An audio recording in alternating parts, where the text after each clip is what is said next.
ఒకసారి సారీ పట్టుకోండి.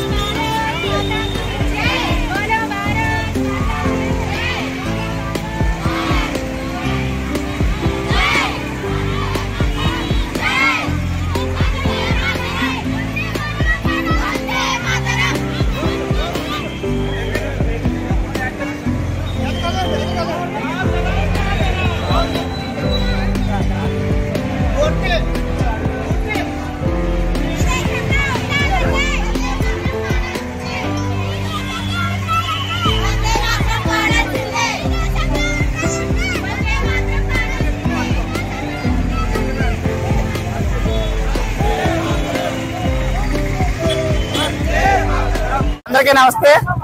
ఈరోజు కాకినాడలో 2 టౌన్ పోలీస్ స్టేషన్ నుంచి బాలాజీ సర్వీస్ సెంటర్ వరకు సంవిధాన్ గౌరవ అభియాన్ కార్యక్రమంలో భాగంగా భారత రాజ్యాంగం అమల్లోకి వచ్చి 75 సంవత్సరాలు అవుతున్న సందర్భంగా ఈరోజు విద్యార్థులతో 1000 మంది విద్యార్థులతో భారీ ర్యాలీ కాకినాడలో చేయడం జరిగింది.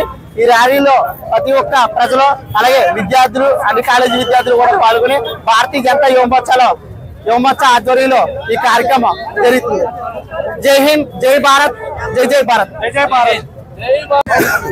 సంవిధాన అభియాన్ గౌరవ దివస్ లో భాగంగా ఈ రోజు కాకినాడలో భారతీయ జనతా యువమోర్చా ఆధ్వర్యంలో బీజేపీ మరియు చాలా మంది విద్యార్థులు వివిధ రాజకీయ సంఘాలు అందరూ కలిపి కాకినాడలో ఈవేళ ర్యాలీ నిర్వహించడం జరిగింది భారీ ఎత్తున. ఈ ర్యాలీలో వచ్చిన అందరికీ కూడా పేరు పైన ధన్యవాదాలు తెలియజేసుకుంటున్నాం. ముఖ్యంగా అంబేద్కర్ గారు భారత రాజ్యాంగాన్ని రచించారు. వారు ఏదైతే రచించారో దాన్ని భారతీయ జనతా పార్టీ భగవద్గీతతో సమానంగా ఆచరిస్తుంది. ఎవరైతే కాన్స్టిట్యూషన్ ని గౌరవిస్తారో వారు భారతదేశంలో ఉండాలి, ఎవరైతే కాన్స్టిట్యూషన్ ని గౌరవించారో వాళ్ళు భారతదేశం నుంచి బయటకు వెళ్ళిపోవాలని చెప్పేసి మా యొక్క ఎజెండాగా తెలియజేస్తూ సెలవు తీసుకుంటున్నాం.